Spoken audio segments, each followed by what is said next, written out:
अस्सलामुअलैकुम नाज़रीन कराम। पुराने ज़माने में एक बादशाह था, नाम था सुलेमान। अदलो इंसाफ में मशहूर था, रियाया उसे इज़्ज़त से याद करती थी। लेकिन इक़्तिदार का नशा कभी कभी इंसान को उसके असल से दूर कर देता है।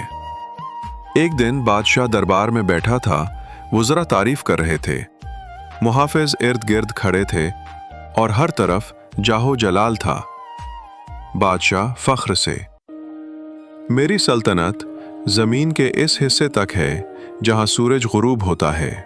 मेरे हुक्म के बग़ैर यहाँ पत्ता भी नहीं हिलता। अचानक दरबार के दरवाजे पर एक सादा लिबास में फ़कीर दाखिल हुआ। फ़कीर धीमे आजिज़ाना अंदाज में, बादशाह, इक़्तिदार तेरा नहीं, अल्लाह का है।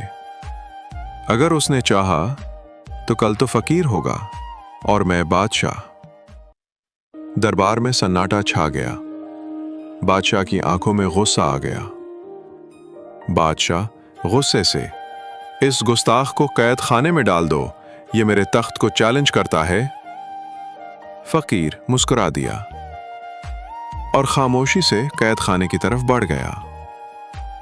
इस रात बादशाह को एक अजीब ख्वाब आया। वो तन्हा सहरा में भटक रहा था, प्यासा, थका हुआ। दूर एक बाग था, रोशन, सरसब्ज। इस बाग में वही फ़कीर बैठा था, मुस्कुरा रहा था। ये मेरा दोस्त है और तू गुरूर में मुझे भूल गया।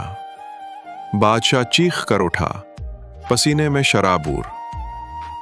सुबह होते ही फ़कीर को दरबार में बुलाया गया।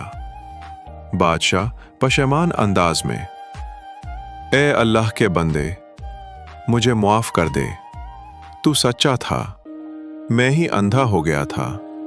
फ़कीर नरमी से, गुरूर तख्त को खा जाता है और आजिज़ी इंसान को अल्लाह के करीब कर देती है।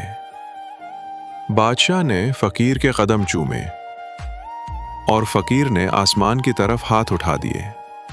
फ़कीर दुआ करते हुए, ए अल्लाह, इसके दिल को नरम कर दे, इसके इक़्तिदार को तेरी रज़ा का ज़रिया बना दे। इस दिन के बाद बादशाह सुलेमान बदल गया। महल के दरवाजे गरीबों के लिए खुल गए।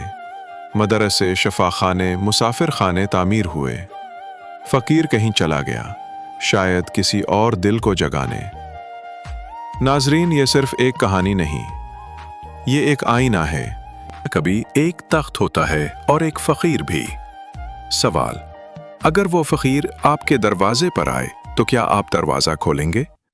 अगर आपको ये कहानी सबक आमोज़ लगी तो दिल से शेयर करें, शायद किसी का दिल बदल जाए।